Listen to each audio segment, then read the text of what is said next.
Daily using சென்டென்சஸ்ல நாம பார்க்க போற சென்டென்ஸ் தள்ளி இரு. அவகிட்ட இருந்து கொஞ்சம் தள்ளியே இரு, கொஞ்சம் விலகியே இரு அப்படின்னு சொல்லுவாங்க இல்லையா? அதை எப்படி சொல்லலாம்? தள்ளி இரு. அவகிட்ட இருந்து கொஞ்சம் விலகிக்கோ, தள்ளி இரு அப்படின்னு சொல்றது stay away. Stay away, stay away அப்படின்னா தள்ளி இரு அப்படின்னு அர்த்தம். Stay away from her, stay away from him. அவன்கிட்ட இருந்து தள்ளி இரு, அவகிட்ட இருந்து தள்ளி இரு அப்படின்னு சொல்றது. இந்த ப்ராப்ளம் சரியாக கொஞ்சம் டைம் எடுக்கும். இந்த ப்ராப்ளம் சரியாக கொஞ்சம் டைம் எடுக்கும் அப்படின்னு சொல்லுவாங்க. இதை கொஞ்சம் இந்த இஷ்யூஸ் வந்து சால்வ் ஆகிறதுக்கு கொஞ்சம் டிலே ஆகும், கொஞ்சம் டைம் எடுக்கும். இட் டேக் சம் டைம் அப்படின்னு சொல்லுவாங்க. அதை எப்படி சொல்லலாம்? This issue will take time to resolve. Resolve அப்படின்னா சரியாக அப்படின்னு சொல்லுவோம். திஸ் இஷ்யூ அப்படின்னா இந்த ப்ராப்ளம் வில் டேக் டைம்னா டைம் எடுத்துக்கும் சரியாக. அடுத்தது, நான் எடுத்த முடிவுல எனக்கு நம்பிக்கை இருக்கு. யார் என்ன சொன்னாலும் சரி, யார் என்ன பிளேம் பண்ணாலும் சரி, நான் எடுத்த முடிவு சரிதான், அதுல எனக்கு நம்பிக்கை இருக்கு அப்படிங்கிறத I have confident in my decision. In my decision அப்படின்னா என்னோட நம்பிக்கை, என்னோட முடிவுல. ஐ ஹாவ் கான்ஃபிடென்ட் அப்படின்னா நம்பிக்கை இருக்கு. I have confident in my decision அப்படின்னா நான் எடுத்த முடிவுல எனக்கு நம்பிக்கை இருக்கு அப்படின்னு சொல்றது. நெக்ஸ்ட் சென்டென்ஸ், ரெண்டு பேரு கான்வர்சேஷன் பில்ட் பண்ணிட்டு இருக்கும் போது, அதாவது டிஸ்கஸ் பண்ணிட்டு இருக்கும் போது, நீ என்ன சொல்ல வரன்னு புரியல அப்படின்னு சொல்லுவாங்க இல்லையா? இது எப்படி சொல்லுவோம்? நீ என்ன சொல்ல வரன்னு எனக்கு புரியவே இல்லை அப்படின்னு சொல்றத இங்கிலீஷ்ல, இது வந்து நெகட்டிவ் சென்டென்ஸ் இல்லையா? ஸோ ஆப்வியஸா நாட் போடணும். I don't know and I don't understand. I do not understand தான் டோன்ட்னு சொல்லுவோம். I don't understand what you are trying to say. Trying to சேனா சொல்ல வரது. What you are trying to சேனா நீ என்ன சொல்ல வரன்னு எனக்கு புரியல அப்படிங்கிறத ஐ டோன்ட் அண்டர்ஸ்டாண்ட் அப்படின்னு சொல்லுவோம். I don't understand what you are trying to சே அப்படின்னு சொல்லலாம். இதை பத்தி இன்னும் சொல்லு. இதை பத்தி இன்னும் சொல்லு.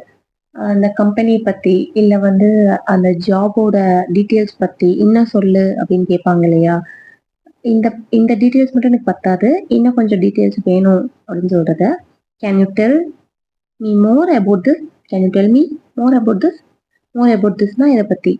இன்னும் கேன் டெல் மீ அப்படின்னா நீ கொஞ்சம் சொல்லு எனக்கு அப்படின்னு சொல்றது. Can you tell me more about this அப்படின்னா இதை பத்தி இன்னும் கொஞ்சம் சொல்லு அப்படின்னு சொல்லுவோம். வேற ஏதாவது இருக்கா? ஒரு விஷயத்த சொல்லும் போது வேற ஏதாச்சும் இருக்கா, இல்லை இன்னும் ஏதாவது சொல்ல வரியா, வேற ஏதாவது இருக்கா அப்படின்னு கேட்கறது எப்படி கேட்கலாம்? Anything else.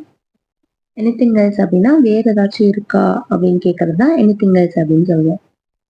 அடுத்த சென்டென்ஸ், தைரியமா இரு. தைரியமா இரு அப்படிங்கிறத எப்படி சொல்வோம்? பி பிரேவ்னு சொல்லுவோம், பி ஸ்ட்ராங்னு சொல்லுவோம். இதுவே தைரியமா இருந்தா என் மூஞ்சுக்கு முன்னாடி பேசு, என் மூஞ்ச பார்த்து பேசு அப்படின்னு சொல்லுவோம் இல்லையா? நீ தைரியமான ஆளா இருந்தா என்ன பார்த்து பேசு, என் மூஞ்ச பார்த்து பேசு அப்படின்னு சொல்றத say it to my face. என் மூஞ்சுக்கு முன்னாடி சொல்லு. இஃப் யூ ஹாவ் கட்ஸ், உனக்கு தைரியம் இருந்தா அப்படிங்கிறது. எனக்கு உன்னை ரொம்ப பிடிக்கும்.